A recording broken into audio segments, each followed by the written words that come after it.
What's up, everybody? Hello and welcome to another episode of the Cassius Morris Show. Thank you for tuning in. Very excited to have the one and only Mr. Vincent Pastore on the podcast today, an actor who has been in over 100 films and theater pieces, including Goodfellas, The Sopranos, This Thing of Ours, Shark Tale. I mean, the list goes on and on and on.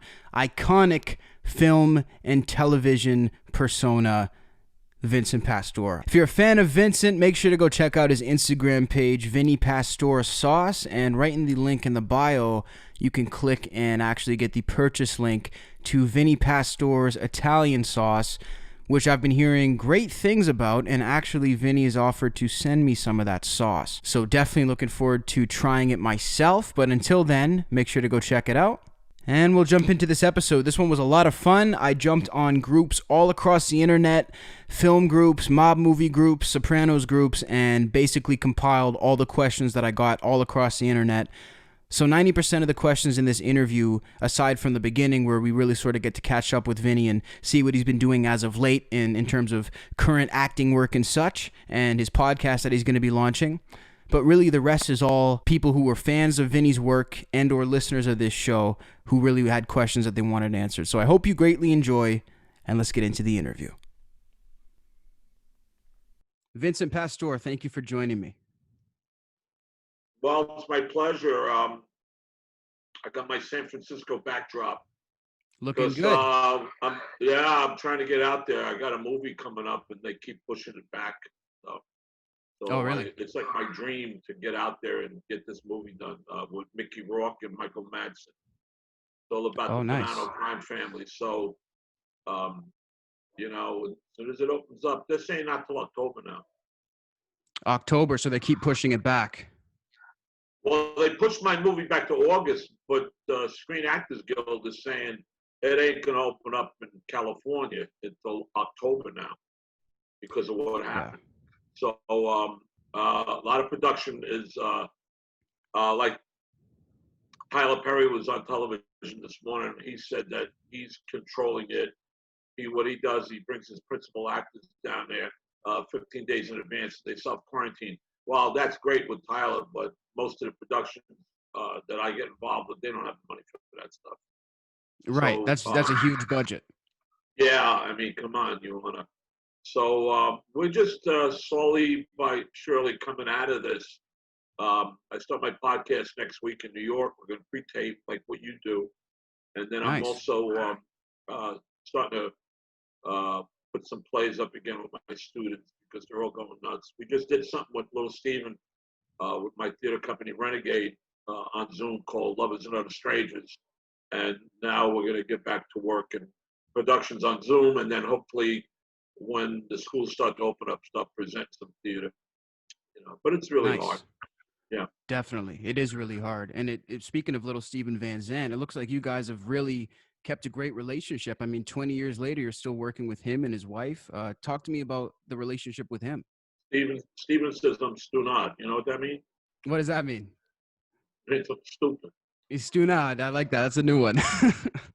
He said, I said, Steven, because you see, now I'm hip. I got a backdrop, Mm-hmm. But when we started doing rehearsals on Zoom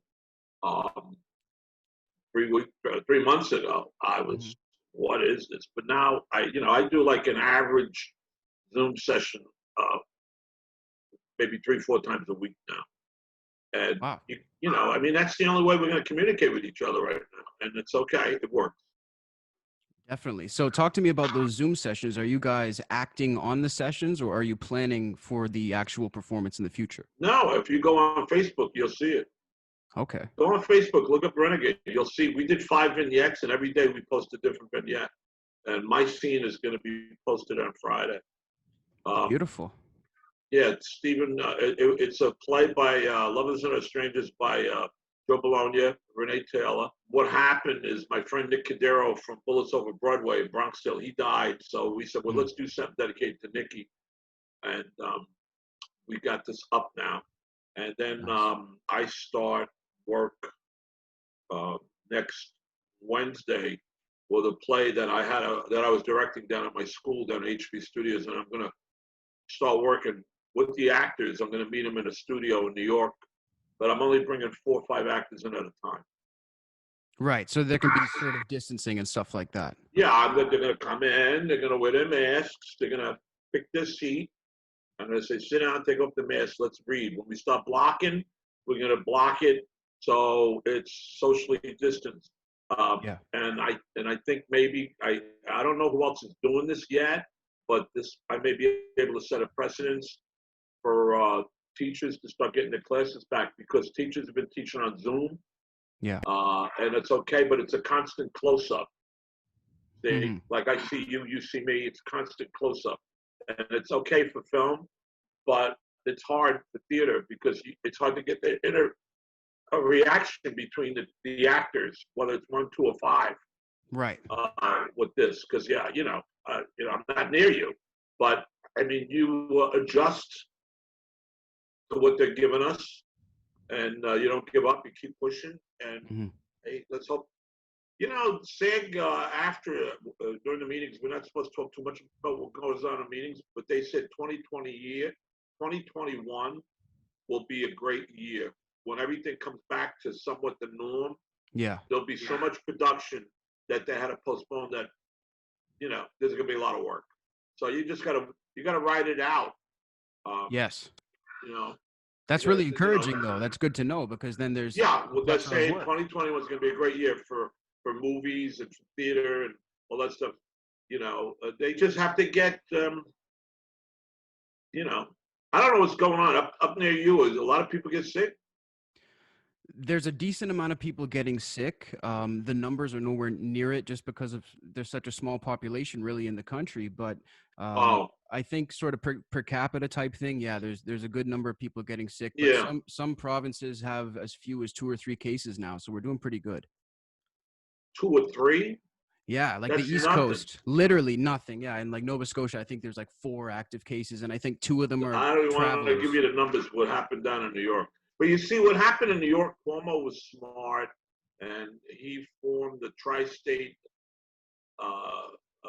allegiance with the other governors, and they put out certain restrictions, and Jersey, Connecticut, and New York are coming back.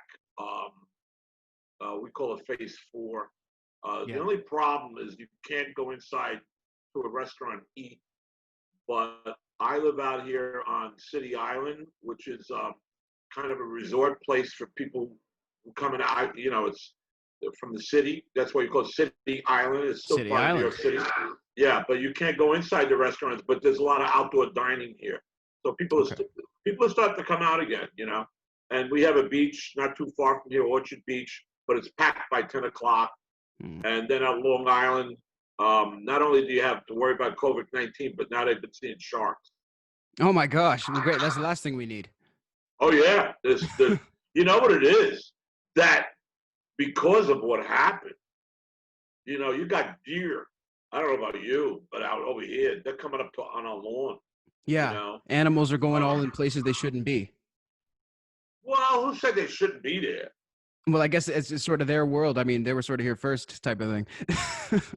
Yeah, I mean, they're starting to move around because people aren't coming out of the houses, so it's okay to go on somebody's lawn. Nobody's taking out a shotgun trying to kill them. I just got distracted. There's a beautiful girl who lives across the hall from me, and she's walking around on the porch. So that's okay. Hey, no, that'll do it for sure. Well, I mean, I'm 74 years old, but I you got to keep active, man. I feel listen, we're living in a time where either you're going to start socializing more with people in your neighborhood, which is what's happening around here, or you're going to go on the internet to try to find romance. Yes. But you're not going to go to a bar or a concert and you think you're going to meet somebody. That ain't happening for a while. No, it's true. And it's weird for my generation. That was sort of on its way out. in a weird way, and I always miss that. Like, I'm not really with the internet hookup culture, but now with this, it was almost like the final nail in the coffin for Right. So quite a when you, while. when I think the norm when people date now is that they're actually doing a lot of the social media. But it's hard for me because if I put my picture up and I'm looking for somebody, I have to put my age. Hmm. So I'm 74, and I don't want to get in trouble by saying this, but I get back, the matches where with girls 74 years old, Right. I love all I don't care if you're 101 years old. I love you, and I want to hang out with you, but I'm really looking for somebody around 50. Right. And that's reasonable, by the way. That's not even bad. I mean, Mick Jagger, his wife was in the 20s, and Yeah. who else? Yeah, yeah. I'm not looking for a young girl. I don't want my daughter to see this. I'm looking for somebody around 50. Yes, which So is anybody fair. watching the show out there, get in touch with my boy here, and Definitely. he'll give you a link. But he's going to screen all the girls. Oh yeah, trust me, I'll be the top screener for you. You'll be my Absolutely. guy. You'll be my guy. I Yeah, can do that. We right. got the line out the door. Good. I want to take it back with you to around the early 80s because I got some questions about how you came up in Okay. New Rochelle, New York. What first of all, can you set the scene for me? What was New Rochelle like at that point in time? Is this during a sort of the New York crime wave? Is this after? This show's got nothing to do with a crime wave. Okay. See, I've You never been to New York. remember, New Rochelle is suburbs. Okay. Okay. You ever see a show with Dick Van Dyke? It's an old sitcom with Hmm. Mary Tyler Moore. Yeah, I've Takes seen place pictures in of New it. Rochelle. New Rochelle is the suburbs of New York. It's called Westchester County, and um, I grew up in an Italian section of New Rochelle. There were 4 different sections: Okay. um, South Side, West Side, the North End, and the Hollow. 4 different sections. And I grew up in the West Side, and an Italian American neighborhood. And I was there, and then I went into service, and I came back, and I moved back to New Rochelle, and I stayed in New Rochelle until Sopranos, and then I moved out. I moved to Pelham Bay, the Bronx, and then I moved Hmm. out to City Island. But New Rochelle, it's not a crime town. Yeah. So it's not really a place that there would be wise guys or anything like that. Well, if there were, we don't talk about them. Well, yeah. Well, that would be the first thing for sure. A lot of low-key wise guys that operated out of the Bronx lived up in Westchester. They still live up in Westchester, but we don't talk about it because that's why they live up there. They don't want to be bothered. And you don't Right. go say Joe blah blah blah from so and so's family lives down the corner. That No. don't happen. No. Yeah. I And mean, when I was growing up, I knew a couple of kids that were in my class, and their fathers were wise guys. But was mm, my father a wise guy? No, he worked real hard in the factory, and then he retired, and then he retired. Daddy retired, and then he he started to do like lotto is legal today. hmm Back then, it wasn't legal. really. You would go and bet the daily number, and you would bet it with a bookie. Right. And the bookies would go around and pick up what they call a policy slip, and they would put the money in the bag Hmm. of the bet and the number and wrap it up in a rubber band. And then the guy who's collecting would come in and maybe about 3, 4 o'clock in the afternoon before the number came out, because the number usually came out around 6 o'clock at night. And and that's about as far as I know about being a gangster, Running numbers. running numbers. Yeah, Right. but Because that type of stuff used to happen in like Ohio. I mean, that stuff happened everywhere, and I think that's happens all fairly over. common. Yeah. Right, and then everything became legal. Um, my father used to have these they call a football ticket, and the games on Sunday, as opposed to what's going on now, was like the Giants against let's say the Redskins. and all these different games, and you would pick. And if you got all of these games right, you win a lot of money. Yeah. And my father used to do that. He used to go around with the tickets when they knew what the games were, and he would turn them in Sunday morning to a friend of mine who also owned the bar. And but then they all got busted. But my father was lucky because he wasn't there when they got busted. And one of the guys that was involved with this policy thing, this numbers thing, was the guy, city court clerk. I'm not gonna say his name, in Rochelle. Really? And it was a big scam because they say, here's this guy, he's an elected official, and he's a bookie. Oh my gosh! So it sort of ran that deep. He went to jail. Wow. But then his son, I'm not gonna say his name. They're all my friends. Yeah. His son took over the office, but his son is pretty legit. Pretty legit. Well, that's better. Yes. We'll take that. Yeah. We would go to the Bronx. We would go to Arthur Avenue, and we would enjoy our culture because Arthur Avenue, it's still there, and it's still this mecca of a radius of about 4 blocks with all the restaurants and the stores. And all the people, like Dion and the Belmonts came out of there, and Chaz Palminteri and Bronxdale, that whole came out of Arthur Avenue. And what happened now, I was talking to my friend David, who owns a deli over there. He said business is terrible because people aren't coming down to buy the food. They're not leaving their house. They're just not coming. They're lucky. They're going down the corner, so they're not going anywhere. Yeah. So it's good that people are starting to move around again, and the economy is starting to come back. And and I got some movies coming out. And the movies now, they don't even go to the theater. They go right to cable. They go right to cable or even streaming, right? Right. Definitely. They're going right to that because the theaters are closed. But I watched a movie the other night on HBO with Edward Norton, Motherless Brooklyn, with Bruce Willis. It was great. Nice. And I was saying, boy, I wish I could have seen this in the movies because it was made for the movies. With the fight, with the chase scenes and all that stuff, You think certain films are meant to be seen on the big screen?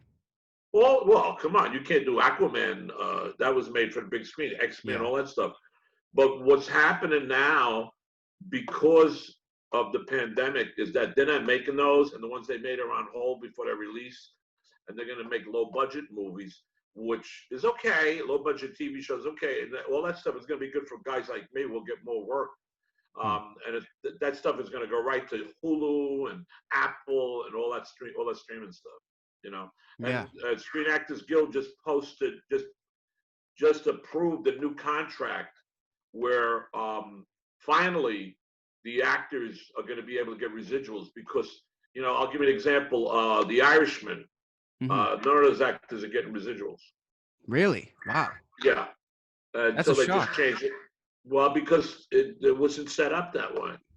But now they have to make the amendments, So if we make something tomorrow, because we have a new contract, I'm on Wu-Tang on Hulu. Yes. And the first year, the actors aren't getting residuals.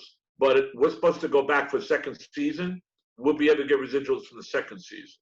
Nice. So these things are starting to kick in now because everything's changing. I think that must be really good, though. That must be encouraging.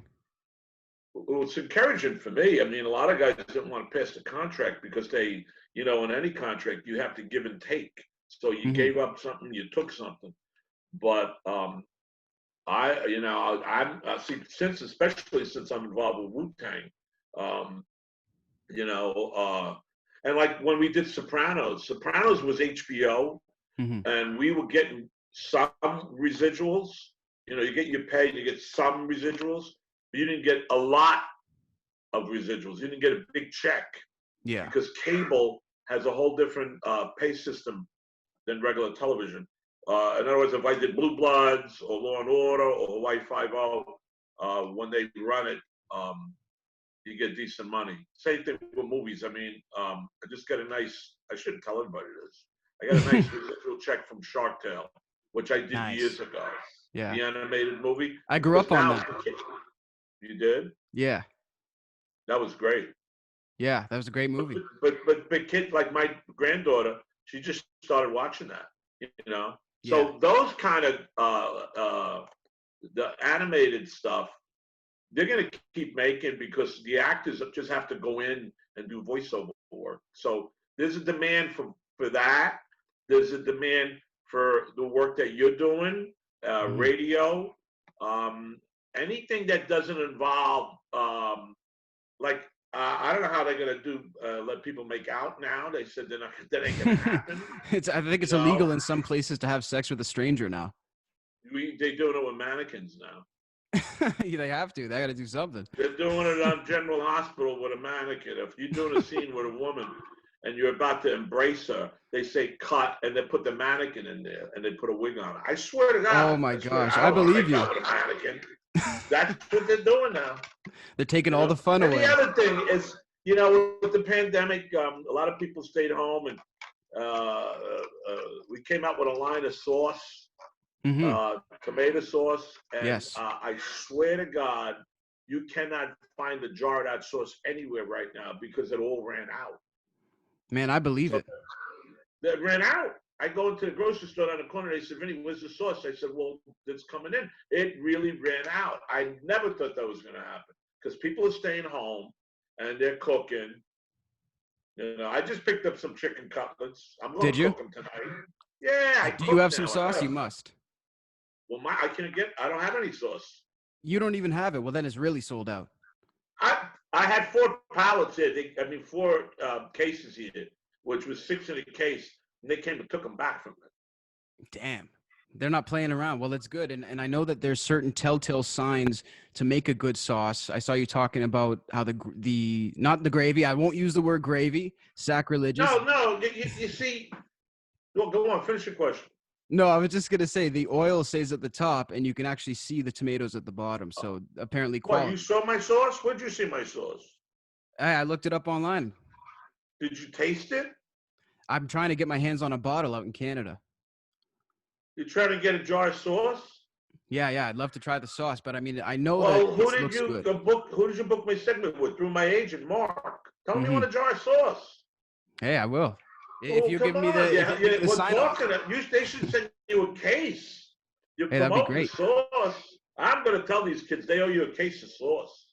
Hey, thank you. I appreciate that. And of course, we have the link for anybody who wants to buy it in the description below, of course.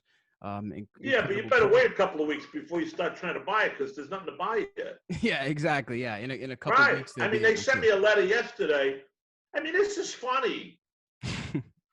They said, "Vinny, we're thinking of doing T-shirts." I said, "I think you should worry about seeing if you can get some sauce back on the shelf." Seriously. What are you going to sell on? Put on the T-shirt. I'm sorry, no more sauce available. Sold out T-shirts. Sold out. Right. No, that'd be all right. There's a spot that I wanted to ask you about back in the day called Mary Lou's on West 9th Street. Is this a spot that you have memories of? Yeah. What can you tell me about that? Hey, I gotta know. It's my job to know, but I know that you might have spent some time with Tony Sirico and some people there.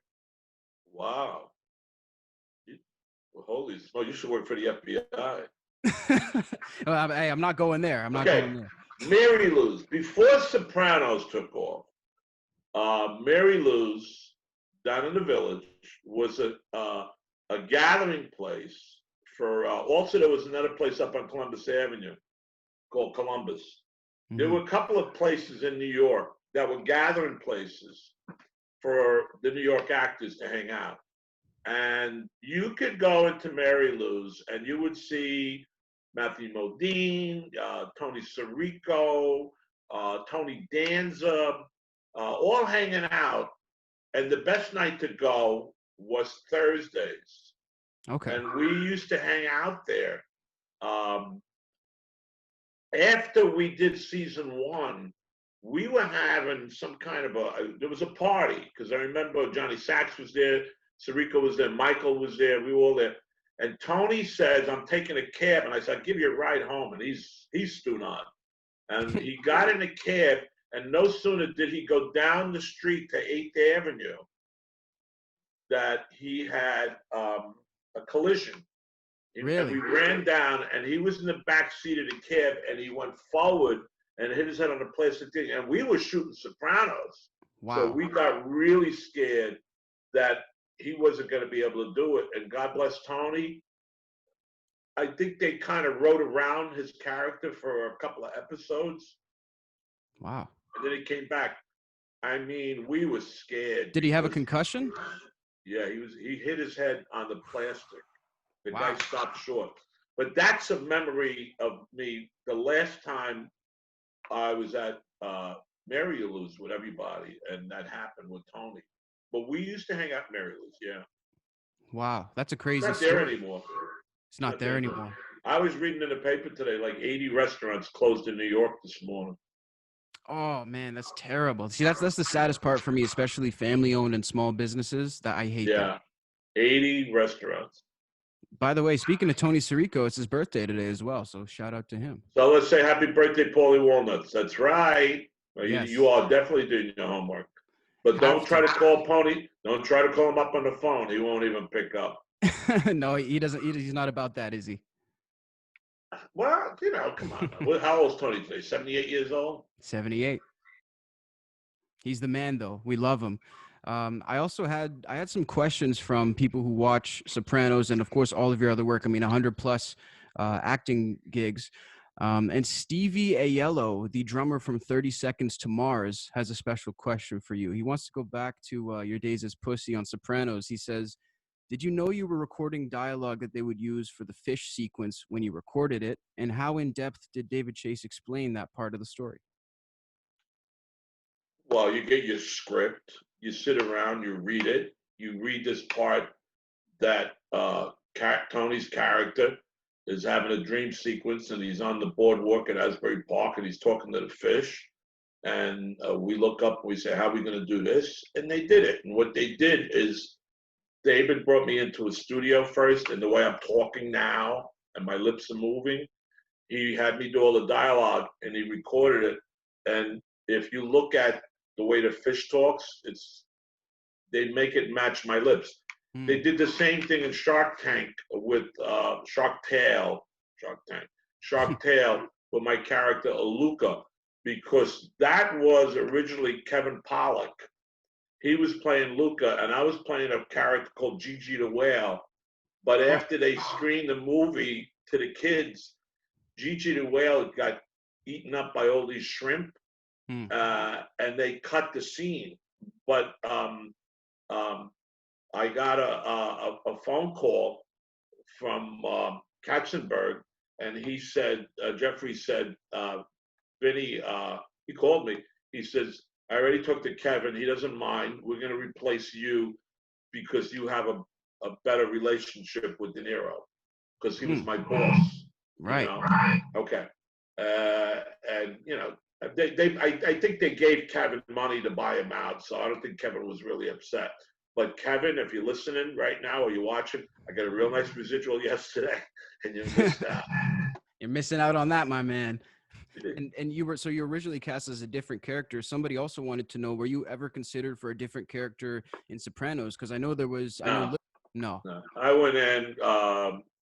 Georgiana Walken brought me, Dominic, and Tony Sirico in the same day. We just had done a movie called Gotti for HBO, and she brought us in.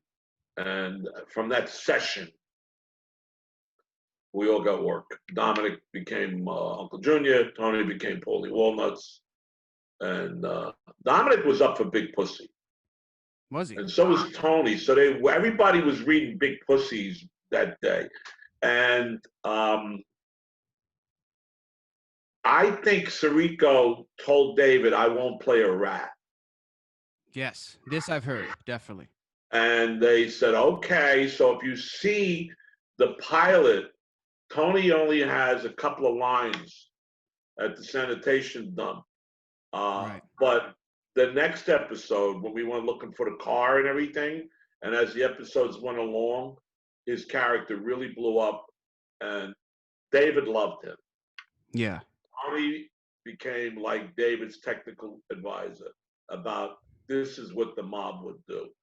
See, Right. Tony knows that stuff. Me, what am I going to tell you? what I saw in a movie. This is what Humphrey Bogart would do. This is what Jimmy Cagney would do. So, but Tony knew that life. So he became sort of like a technical advisor for David. And I heard that he had a lot of input with producers and writers as well. He would always be giving his input. Well, you don't shut up, but But that's his thing. Yeah, No, this we is how you do love it. A lot of times they said, Tony, we know what we're doing. Don't tell me how to set up a camera. Right. Now you got to do it this way. Yeah. Oh, yeah. I love that. I still work with Tony. I did a movie called Sarah Q for John Gallagher, me and Tony together.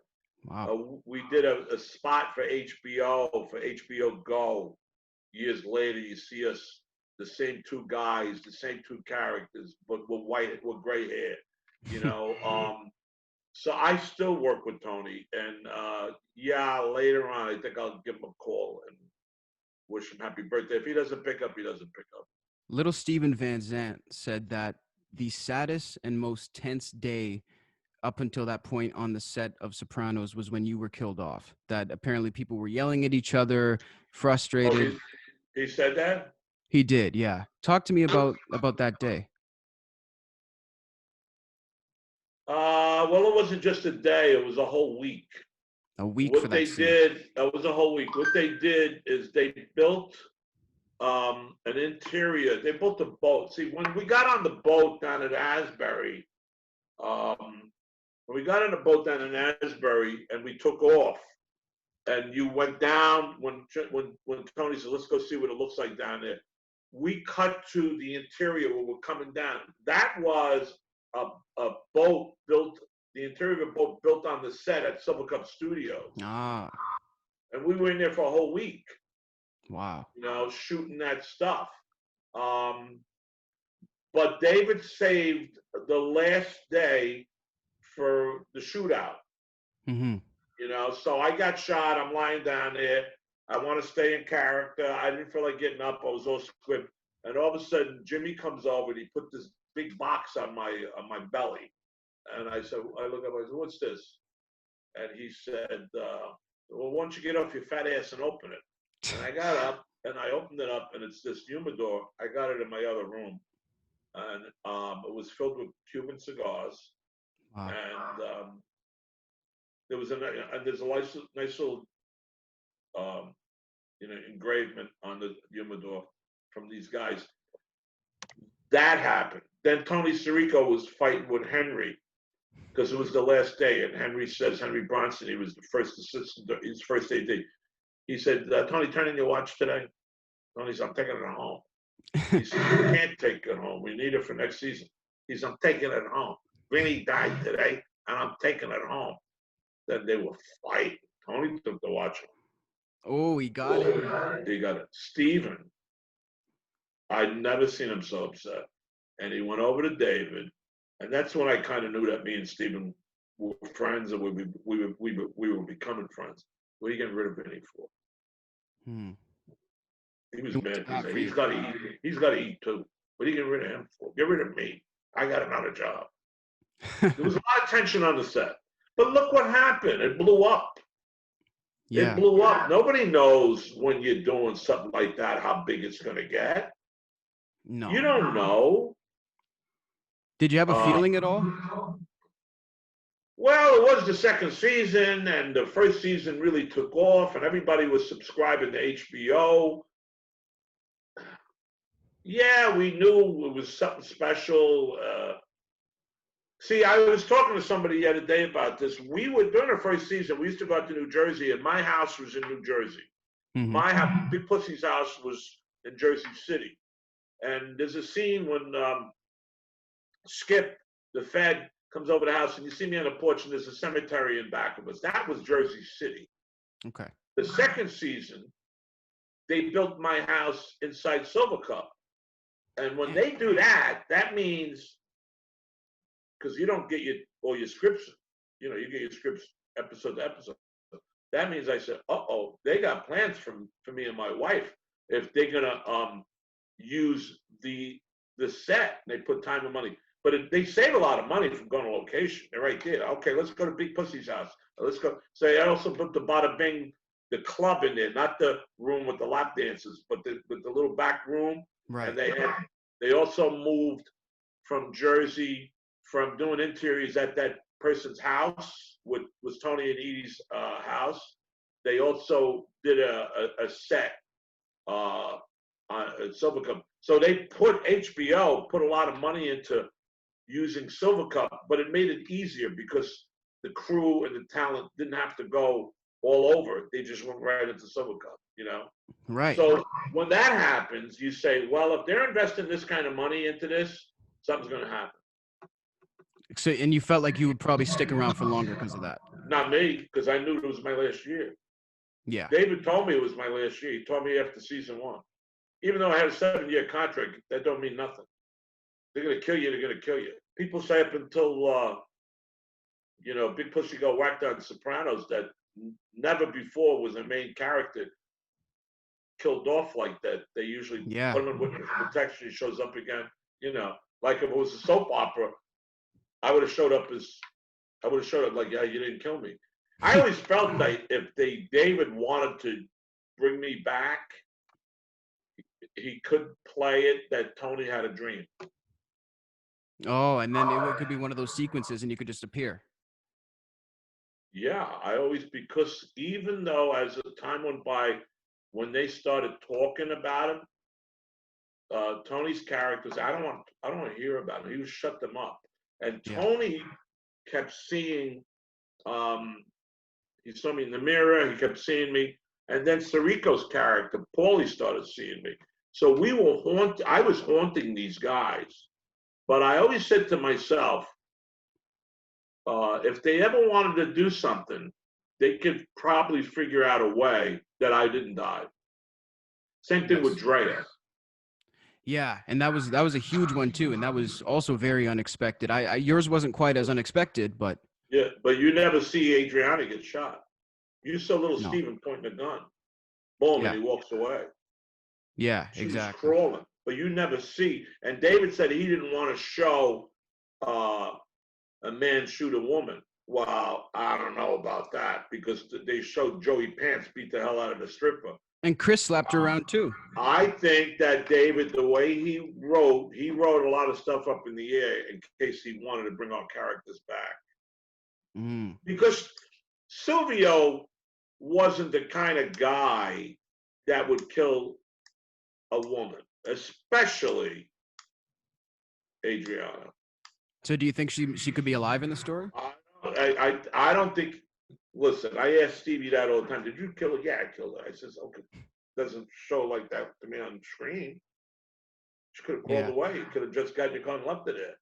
He's not killed her. It's okay.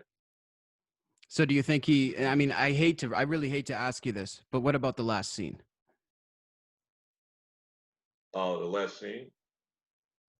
Yeah, I think you're asking the wrong person because when they aired that, I was working with Talia Shire on a movie, and I was on location in Westwood, California. Mm-hmm. And TMZ was covering us, and they said, we just saw the last episode of Sopranos. What'd you think of it? And I said, I don't know what happened. The screen went to blank, and I said, well, maybe something happened to your television. And then it was all over, social media, the press, everything about the screen going to blank. Now, John Sayles, he did a movie called 8 Men Out years ago. John Sayles had done a movie with Chris Christopherson, and I can't remember the name. Mm-hmm. And Chris Christopherson was in a plane, and he was going towards this island, and all of a sudden it went to blank. Mm. And I said, David stole the idea from John Sayles because the screen went to blank. So we don't know what happened with Tony. Well, the guy going in the bathroom, because now I watch it. Yeah. Do you think he came out and really shot that guy in front of his family? No. I think it would be too obvious if you ask me. I think it would have to be somebody else. If David wanted that to happen, why didn't he let the guy just shoot Tony in front of his family in the end? So David played this tongue-in-cheek ending like, here it is, 15 years later, and you're still talking about it. Seriously, it's just unbelievable. You know, you're still talking about it. Is he dead? Is he not dead? Did the guy kill him? What was the meaning of Meadows trying to park the car and she couldn't get in? You Yeah. know, I tell you who made out that little restaurant out in Jersey somewhere. It's like historical now because That's a landmark now. yeah, because that's where they shot that scene. Yeah. Definitely. Did David Chase ever express to you that he felt he killed you off too soon? Yes, and I love David, and I tell David every time I'm with him because I see him every year at the PBA Foundation that Stevie sets up for widows and orphans. We do a policeman's ball, and David's there every year, and he sits with us. And sometimes he has a drink, and he looks over to me, and his wife, she nods, and he says to me, "I should have never got rid of you." Wow. What do you say? I said, David, it is what it is. I mean, who knew? You don't know. Are you mad about it at all? Resentful at No, all? I was so bitter at first because in the third season, everybody got huge raises, and Big. and the show really took off because they watched the second season. And they saw Big Pussy get killed. And they saw David Proval, Richie Aprile get killed. And they see all these people getting killed. So they couldn't wait to turn on the third season to see who was going to get killed next. Yes. And that's what the show became. Who's getting killed? Who gets killed this week? Steve Buscemi. He was, his character was Tony's cousin. Tony went up to the woods and wound up to the house and shot him with a shotgun. We wonder who's next. Seriously. And they had a ritual where they would take the person, once they knew they were going to get killed, they'd take them to Il Cortillo in Little Italy, take them out for dinner. And I always say, you guys never took me out to dinner. because that ritual was done after people start getting killed. Unbelievable. Well, listen, I mean, I think that scene and your entire part was obviously one of the best parts of the series. I mean, it's so memorable. Very nice, and but there was a lot of brilliant stuff. Who's your favorite character on the show? Yeah, I tell people Christopher. I really think his character was rich.